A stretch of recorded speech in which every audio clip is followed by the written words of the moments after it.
So in our next couple of problems, I'm going to try and move through these as quickly as I can while still kind of providing a little bit of information as to what's going on. So now we have this fourth degree polynomial. Again, it's a fourth degree because the largest exponent that we see here, or combination of exponents, is 4. I know that there's going to be one fractional root because of this leading coefficient of something other than 1. And so then we have a couple of different things going on with this one. We go to the graph, and so then I take a look at the graph. I look at the roots, and there's going to be the fraction, and I see some unusual looking numbers here. And one of the things with this particular program is that it automatically rounds to 3 decimal places, even if it continues. And so a common mistake that a lot of people make when using this program is they assume that it's 0.236 and then it stops. But we cannot safely make that assumption for either of these two terms here. And so we need to work our way to that answer. But a root of 3 and a root of negative 2.5 are two values that are relatively easy to work with. So I'm just going to root 3 and root, was that a positive or a negative 2.5? Negative 2.5. And I'm going to just convert that over into 5 halves. If you weren't sure, you could always go back to things like the rational root theorem, or there are other ways that you can convert decimals back into fractions. And so I'm just going to use my synthetic division on these two. The first one that I would start with is this root x equals 3, which is associated with the factor x minus 3. Similarly, the root x equals negative 5 halves is associated with the root 2x plus 5. And we've seen in the prior examples how to work our way back to get into those factors. So I just want to set this up. I'm going to start with root 3 or solution x-intercept or 0. And my coefficients are 2, negative 5, negative 21, 34, and 60. So we get into the synthetic division process. As always, bring down that first term and then start the multiplication. 2 times 3 is 6, minus 5 is 1, times 3 is 3. 3 minus 21 would be a negative 18. And 3 times 18, well, 3 times 8 is 24. So this is going to be negative 54. And negative 54 plus 34, that's the same as the opposite of 54 minus 34, which is going to be 20.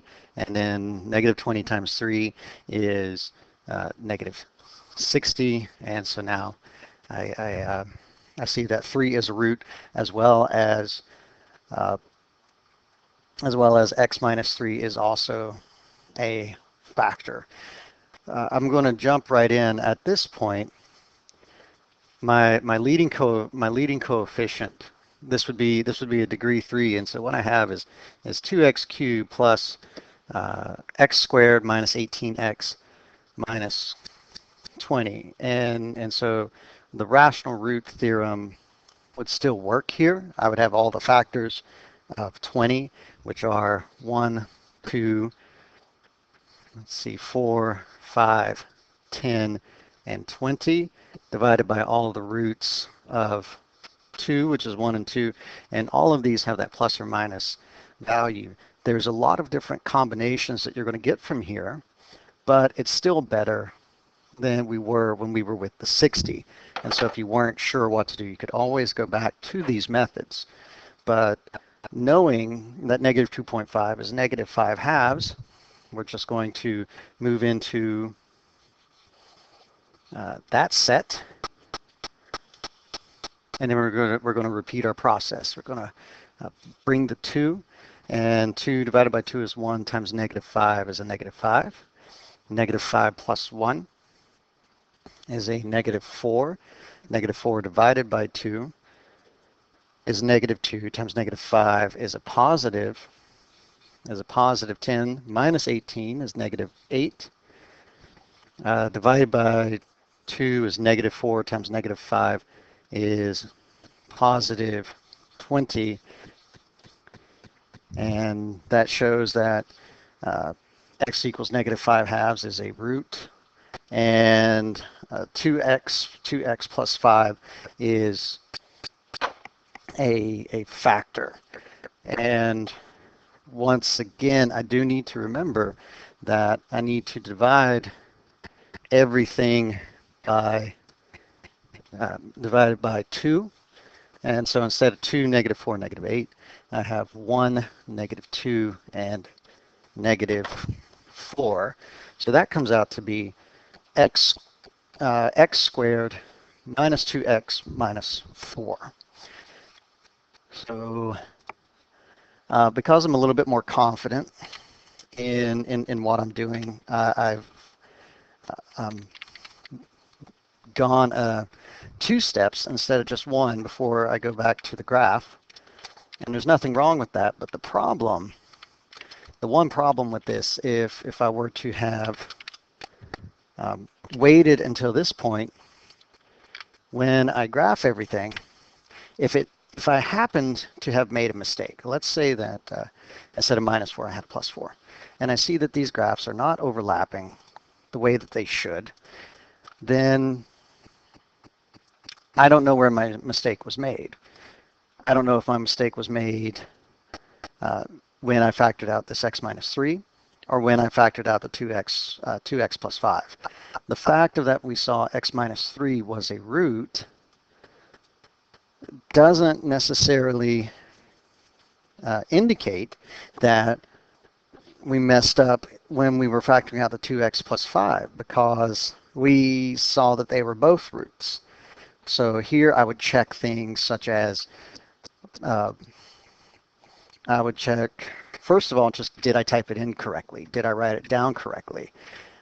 I would wager a guess that if we got here and we're wrong, we just simply messed up somewhere in our symbols between this 248 or this 124. That would be my guess, but you know, we are kind of limited when it comes to that information. So now I'm taking a look at this remaining factor, and I see that negative 1.236 and positive 3.236. Just looking at this, I don't know entirely what to do. I don't see a very obvious solution to that one, and so I have to go back to just classic, you know, how do you factor down this particular quadratic? I look for any combination of 2 numbers that multiply together to give me a negative 4, and then when combined together, either added or subtracted, give me a negative 2, and I don't see any right offhand. There are some methods that I could use, such as complete the square, but for this case, I'm just going to go into the quadratic formula. So this is x is equal to the opposite of b, plus or minus, square root of b squared minus 4ac, all divided by 2a.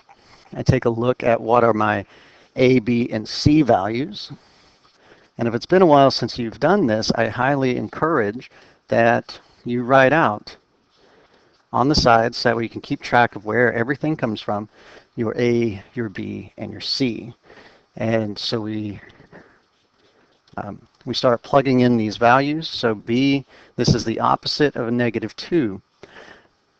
Be very careful in saying minus B, because since B is already a negative, there is a common mistake of not turning this into what will eventually become a positive value because you use the word minus. It's actually a little bit better if you say opposite in that case. So we have negative 2 squared. Another area that's very common mistake is if you put something like negative 2 squared into a calculator in this format of negative 2 squared. What that actually says is take 2 squared and then take its opposite, and so you get negative 4. That is incorrect. What you should do is this format in the calculator, and you would get a positive 4 because that's saying what is the square of negative 2. And very easy to make that mistake, and if you're not careful, you're going to end up with a negative value when you should end up with a positive. So it's one of the reasons that you can't 100% rely on your calculator. So I'm finishing up, just filling in all of the different information. And so we reach this point, and now I just start simplifying. The opposite of negative 2 is a positive 2, plus or minus the square root. Negative 2 squared is 4. Then I have, from here, I have minus negative 4 times 1, which is negative 4, but then times negative 4, so then that is plus 16. All divided by 2. Simplify again. And this is square root. This is now the square root of 20 divided by 2. And this is one of those where I'm going to break this down this one time, but not necessarily every other time.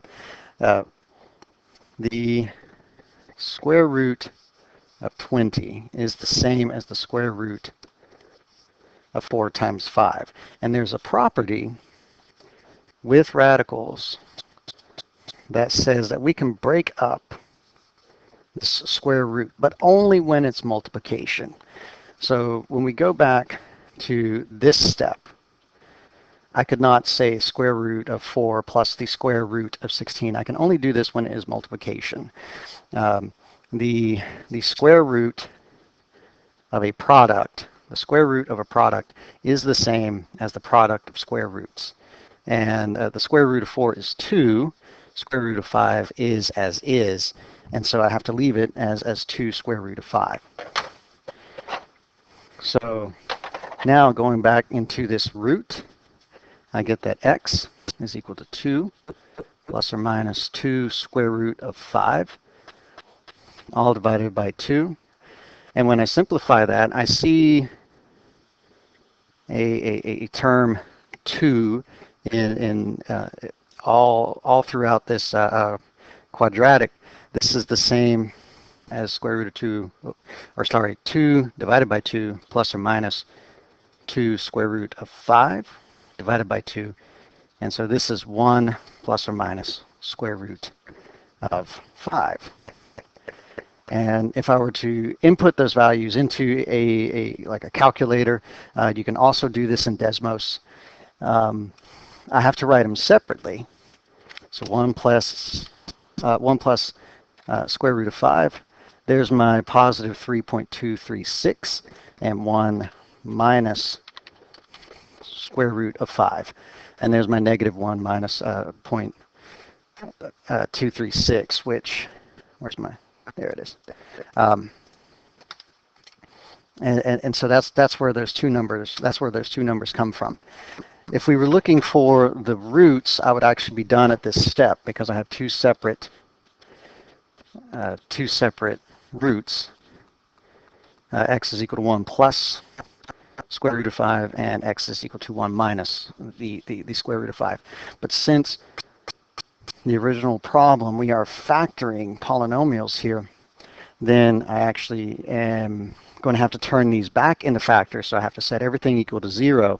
So I'm taking the opposite of these values.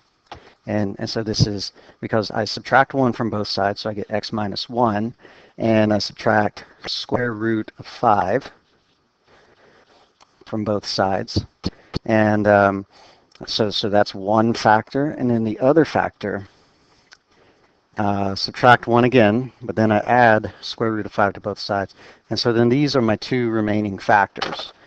So if I go back to the graph, and again, if you don't remember, um, to get the square root when using Desmos, this is x minus 1 sqrt, and then 5, and x minus 1 plus sqrt, 5. And when I look at the two original graphs, then what do I have going on here? Oh, it was right there. And this was actually, so it should be minus. There we go. And that actually worked out very well, because you could see as soon as I finished typing and I looked and I saw that my graphs didn't line up, then that told me that something was wrong. And so I began checking over, my syntax to see how everything was looking. So now, we're just continuing to up the ante, and make these problems a little bit more difficult. I'm going to stop after this particular problem. So I'm looking degree 4. We expect four roots, possibly 4 real, which we do have in this graph. We have 4 intersections with the x-axis.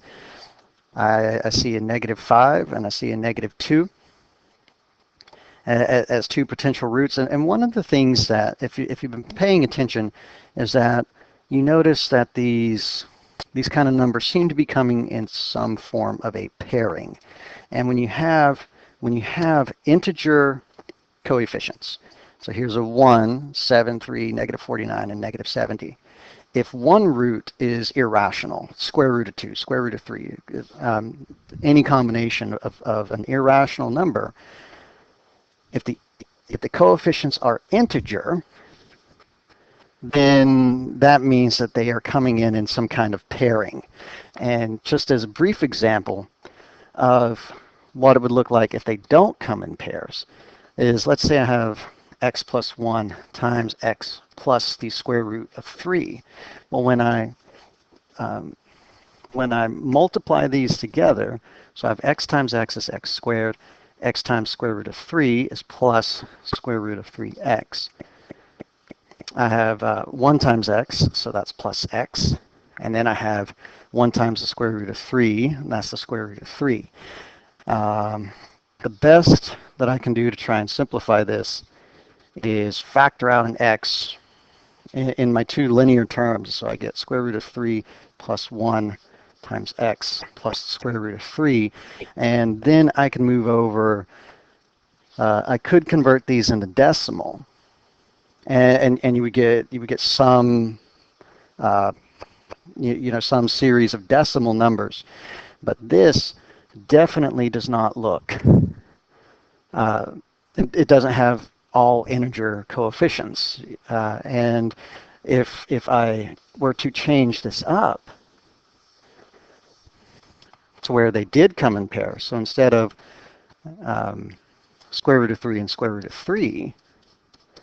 Or sorry, square root of 3 and 1, if I sent it in a pair, and then I start multiplying, here's x squared, there is plus square root of 3x, and then minus square root of 3x, minus square root of 3 squared, then those terms cancel out because they're opposites, and the square of a square root is just the number in the radicand, the number underneath, so this is minus 3. And this goes back to your integer coefficients. So everything here are integers. I see an unusual number that doesn't make a nice clean fraction. So I have to go, I can make 2 assumptions. The first is that we have a set of fractions such as anything divided by 7. While that's a fraction, those aren't very predictable. But because they both have the same kind of decimal pattern, 646, I'm going to make an assumption that that's going to end up being a square root. So, but the process is still the same. -5, -2. Those are my first two roots.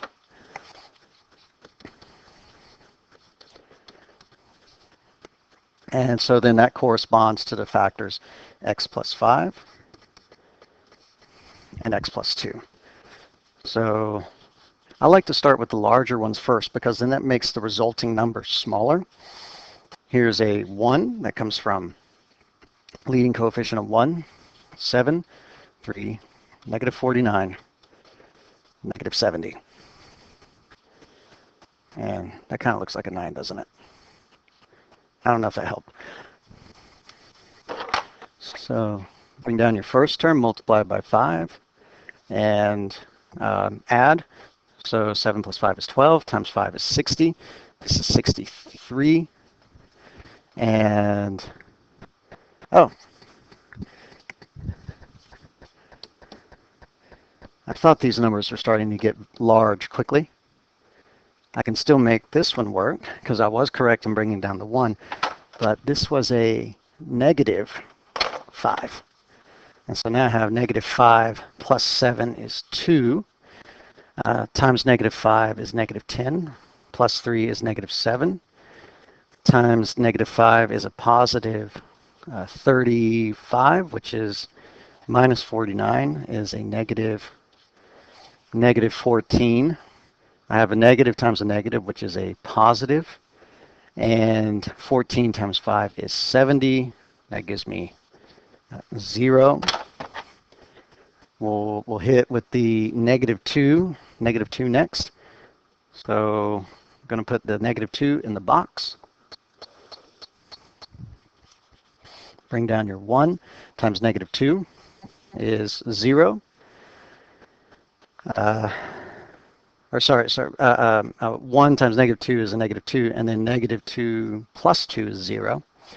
0 times -2 is 0, minus 7. And then -2 times -7 is positive, 14. There's my 0. And here's x squared plus 0x minus 7. Or, if you wish, x squared minus 7. I'm going to set that equal to 0. Add 7 to both sides, you get x squared is equal to 7. So x is equal to plus or minus the square root of 7. And so we have our other two factors. Might help if I put the radical in there. I have x minus square root of 7 and x plus square root of 7. So those are my four factors. I'm going to type those in. So what was it? X plus 5, x plus square root of 7, x plus 2, and x minus square root of 7. And we see that the graphs line up, and so we know that that this value would end up being our answer.